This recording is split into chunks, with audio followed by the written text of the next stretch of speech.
നമ്മളെ ചിരിക്കൽ കുറവല്ലേ ഇന്ത്യക്കാര് അല്ലെ? ഏറ്റവും അധികം താങ്കളെ ഗ്രീറ്റ് ചെയ്തിരിക്കുന്ന ഏത് രാജ്യക്കാരാണ് ശരിക്കും പറയാം?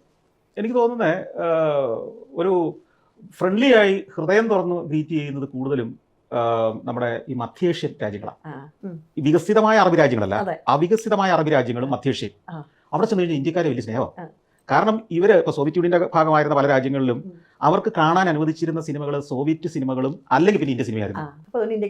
കാരണം യൂറോപ്യൻ സിനിമകളും അമേരിക്കൻ സിനിമകളും ഒന്നും കാണിക്കുകയായിരുന്നു ഒരു കാലത്ത്, കമ്മ്യൂണിസ്റ്റ് കാലഘട്ടത്തിൽ. അപ്പൊ അതുകൊണ്ട് തന്നെ ഇന്ത്യൻ സിനിമകളാണ് അവർക്ക് അവരുടെ നാട്ടിലെ അല്ലാതെ കാണാൻ കിട്ടിയ സാധനം. അവിടുത്തെ സിനിമകളിലുള്ള ഒരു കുഴപ്പം എന്താണെന്ന് വെച്ച് കഴിഞ്ഞാൽ മാറ്റർ ഓഫ് ഫാക്ട് ആണ്, കാര്യങ്ങൾ അങ്ങനെ പറഞ്ഞു. ഇപ്പം വാർ ആൻഡ് പീസ് ആണെങ്കിൽ വാർ ആൻഡ് പീസിന്റെ കഥ എങ്ങനെ പറഞ്ഞു പോരുന്നു, അങ്ങനെയുള്ള ക്ലാസിക്കുകളെ ഫിലിമാക്കുന്നു. നമ്മുടെ അതല്ലല്ലോ, ഡാൻസ്, പാട്ട്, നമ്മുടെ ഗോവിന്ദ വരെ അറിയാം, ഗോവിന്ദ, ഷാരൂഖ് ഖാൻ, ഇവരുടെ എല്ലാ നൃത്തവും ഡാൻസ് ഇവർക്ക് സുപരിതമാണ്. അപ്പൊ അവിടെയൊക്കെ നമ്മൾ വർത്താനം പറയുമ്പോൾ തന്നെ അവർ ഡാൻസ് കളിച്ചിട്ടുണ്ട്, വർത്താനം പറഞ്ഞു കൊടുക്കുന്നത്, പാട്ട് പാടി. ഞങ്ങൾക്ക് നിങ്ങളെക്കാൾ നിങ്ങളെ അറിയാം എന്നുള്ള മട്ടില്. ഈ അടുത്ത കാലത്ത് ഞാനൊരു ഉസ്ബെക്കിസ്ഥാനിൽ ഒരു വീട്ടിൽ പോയി. വീട്ടിൽ പറഞ്ഞാൽ എൻ്റെ കൂടെ ഒരു മലയാളി ഫ്രണ്ട് ഉണ്ടായിരുന്നു. അപ്പോൾ അതുകൊണ്ട് ഞങ്ങൾ ഇങ്ങനെ ചുമ്മാ എക്സ്പ്ലോർ ചെയ്ത് ഗ്രാമങ്ങളിലേക്ക് പോയി. ഒരു വീട്ടിൽ കയറി ചെന്നപ്പം ഒരു 60 വയസ്സുള്ള ഒരു സ്ത്രീയാണ്.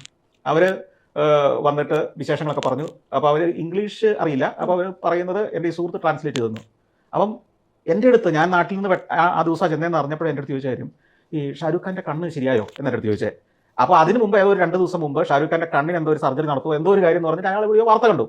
അപ്പോൾ ഞാൻ ഷാരൂഖ് ഖാന്റെ തൊട്ടടുത്ത് താമസിക്കുന്ന ഒരാളാണ്. ഇന്ത്യ എന്ന് പറഞ്ഞാൽ ഇങ്ങനെ പറഞ്ഞ ഒരു ഉസ്ബെക്കിസ്ഥാനിലെ ഒരു പട്ടണം പോലത്തെ ഒരു സ്ഥലമാണ്. ഇപ്പൊ നമ്മളൊക്കെ അടുത്ത സുഹൃത്തുക്കളാണ്. ഷാരൂഖ് ഖാന്റെ കണ്ണിന്റെ സർജറി കഴിഞ്ഞിട്ട് ഇപ്പൊ ഞാൻ എല്ലാം സുഖമായി കഴിഞ്ഞ് വന്നതാണ് എന്നൊക്കെയുള്ള മട്ടില് ഷാരൂഖ് ഖാൻ എന്നുള്ള വിശേഷം, അമിതാഭ് ബച്ചനെ സുഖമാണോ, മക്കളൊക്കെ നന്നായിട്ട് പഠിക്കുന്നുണ്ടോ, ഇതൊക്കെയാണ് എന്നോട് ചോദിക്കുന്നത്.